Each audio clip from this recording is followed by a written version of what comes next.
Hello, welcome back to Doctor Who, the Part 9. And now we find ourselves in the sewer in this very lovely London 2106. See, this is what happens if you'll keep voting Tory. And up to the right here, you just point your gun, get River to shoot it, and you can just scurry along this pipe here to get one of the hats. The very first time I played this game, I think this is one of the hats I missed, actually, because River, the most reliable AI ever, just refused to point and shoot.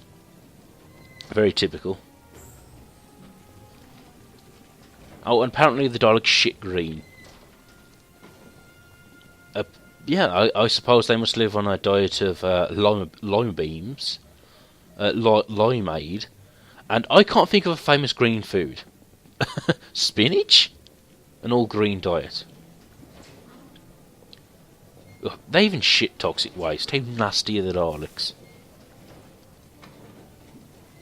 Yes, they are in this game, but not only those Daleks, but not any old Daleks, I should say.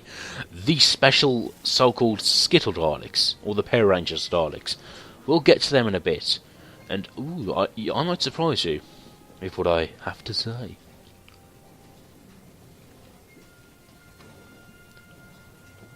A little hop, skip and a jump here. This is quite platformy here. Gotta be careful.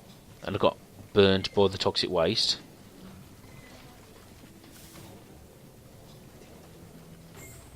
And with that, we're out of the sewers. You know what? That's the best sewer level ever, because it's so short.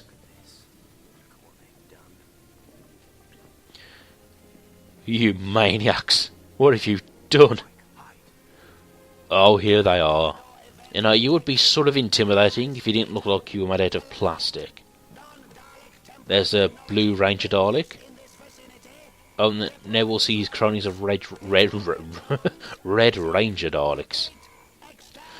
Now, if you don't know, these are I think they were called the New Paradigm Daleks. They were introduced in a story called Victory of the Daleks. And yeah, they were meant to be the new proper Daleks. But essentially, people complained about the design so much, they sort of phased them out. To the point where, in the new series, they've just gone back to the Bronze Daleks. And, you know, I suppose the Bronze Daleks have a better design, but I sort of wish they stayed with these new Paradigm Daleks. I mean, again, we make fun of the colours, I don't really mind. I guess it's a call back to the Peter Cushing movies. But I don't mind the colours, I don't necessarily mind the design, the shape of them. My only problem was that they looked like they were made out of plastic. But, you know, when they reappeared in Victory of the Daleks, the red and the blue ones reappeared, and they looked like they were made out of metal. They'd given them a new texture, a new material. And they looked good. They looked a lot better that way.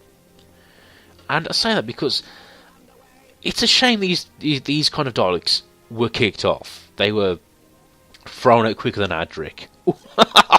No, actually, I just thought Adric wasn't a good comparison, really. I should have said that they were thrown out quicker than Katarina.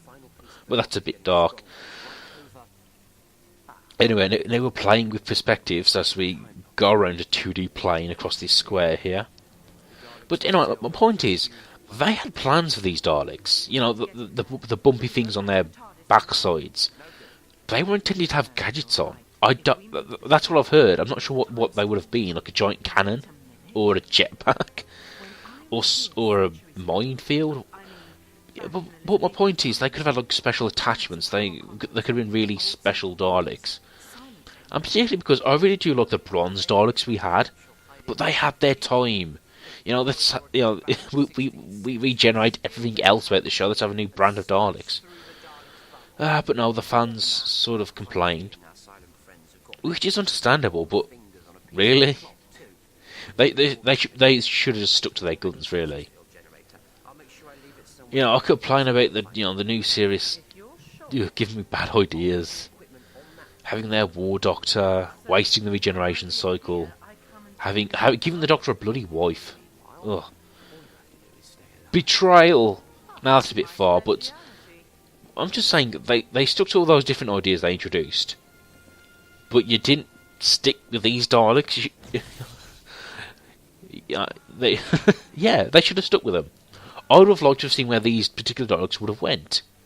Particularly the yellow Dalek, which is called the Eternal Dalek. I want to know what he would have done.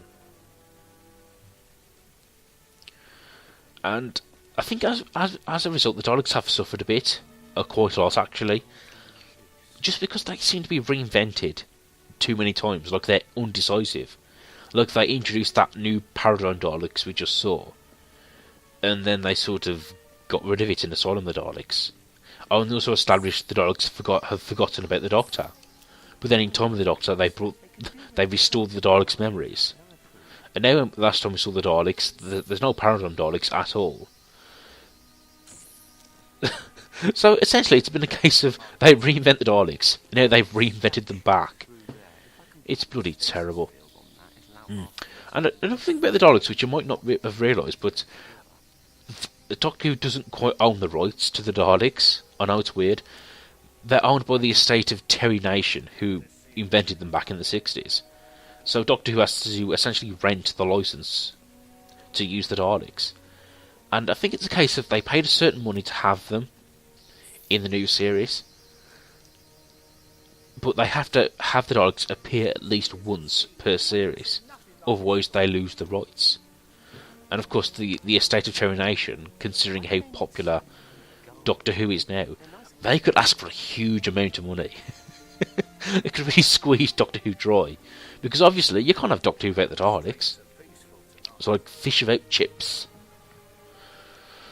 So yeah, look, and I think as a result the Daleks suffer a bit, because if they appear every season, they sort of lose their impact. But of course, what they should do is have them appear every season, but you don't have to do a Dalek story. Just sort of work them in cleverly. Oh, I was going to point this out.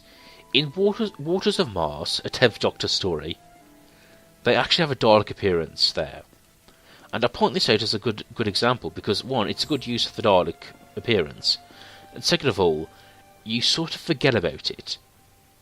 And yes, I'm saying that's a good thing, because you can have a Dalek appear once every series, and if it's brief, and the audience doesn't remember too much about it, then the audience won't get tired of them.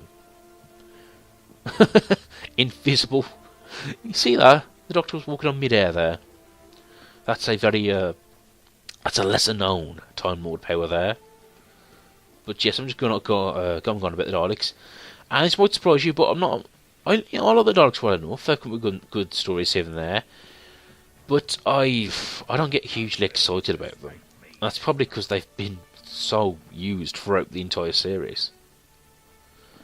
I mean, if you do a Dalek marathon back to back, all the Dalek stories, let me see, it'll be Daleks' invasion of Earth, the chase, the Daleks' master plan, the power of the Daleks, the eve of the Daleks, the day of the Daleks, death of the Daleks, Genesis of the Daleks, and I know I've got them in the wrong order, but my point is, you would probably want to shoot yourself. Not that they're all bad stories, but say if you were to watch them one after the other, the repetition would probably drive you mad. In fact, I would say that some of the best Dalek stories were in the first two Doctors' eras, like Evil of the Daleks and Power of the Daleks. Well, unfortunately, they're lost forever. I haven't seen them properly. I've only seen their reconstructions, and I'm just going to say it.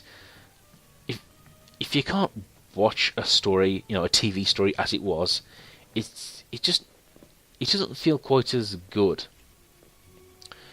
Because those stories are lost, so people use the audio and they sort of match it up with pictures, and that's essentially the best we can get, apart from animating the episodes. But the BBC doesn't seem to have the budget for it. But my point is, we have these two great Dalek stories, and they're lost forever. And and the earlier Dalek story is called The Chase and the Daleks' Master Plan. Now, I'm going to point these out for a minute because I think we've got some good potential here. Because the premise of those stories was that the Doctor and his companions, and yes, the two stories are quite similar, are on the run from the Daleks across time and space. So they go to different locations with the Daleks right behind them. And I point this out because the new series, they could do that as a story arc.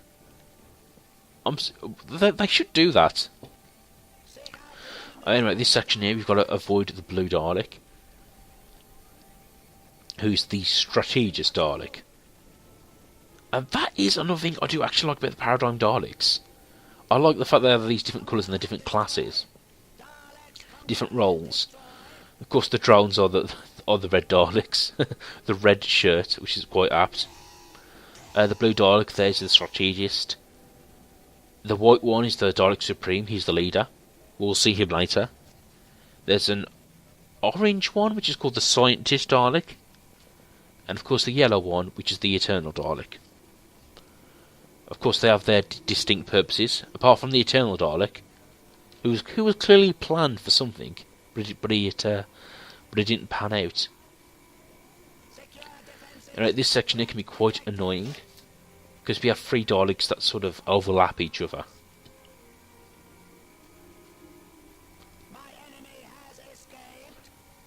And I didn't... Oh crap, I'm just going to turn up the volume because I want to listen to their voices for a minute.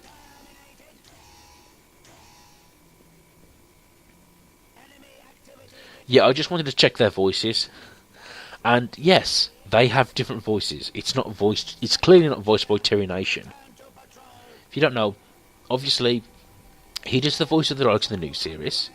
He also voices Big Finish, where he's also a producer for it. And he's also re-voiced them in some re-releases of the classic stories. You know, which is good. He clearly has the best Dalek voice, and I'm glad he has that job. And this might be a bit morbid, but I'm thinking when Nicholas... I did say it was Nicholas Briggs who voices the Daleks.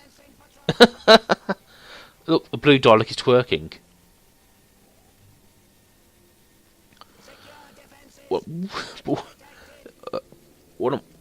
I've lost track of what I'm saying here. The Dalek twerking has distracted me. But my point is, the Daleks, they're voiced by Nicholas Briggs. He voices them in everything. And he probably should at the moment because he has the best Dalek voice. But saying that, and this might sound a bit morbid, but when he passes away and when he dies, we won't be able to get his voice back. And as a result, the Daleks will sound crap.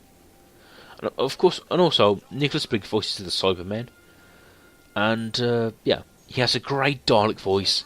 The Cybermen just sound crap, if I'm honest. They just sound like they have deep voices. I am the Cyberman. Delete. I don't like them at all. Now, the voices in the older series, I think they're a lot better. I particularly like the voices of the, let me see, the first... Actually, the Mondasian Cybermen, the very early ones. You belong to us. You'll be like us. Very sinister. And like, you use the lift here. Deactivate these 3 Dalek nodes here. Hide in these pods here. Oh, I just realised the pods look like the Dalek Ark from Doomsday. I forgot what it's called. Pick up a book.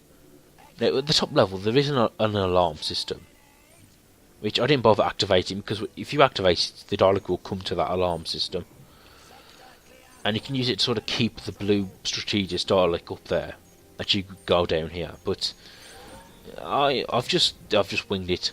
I've just went straight down and just decided to go for it without trying to distract the big blue guy. Yeah, and at this point, we're in the final act of the game, but even now the puzzles are getting repetitive. There won't be any new types of puzzles. It'll just be the same ones, and that's a shame, really. For a game based on puzzles, it should have had a bit more variety, at least. Oh, these puzzles. These ones are particularly... These ones stay in my mind because these are the ones you use to beat the final boss. There we go. Force field down. Oh yes, and spoilers, the Daleks are the final enemy of the game. As they should be. As they should be. Anyway,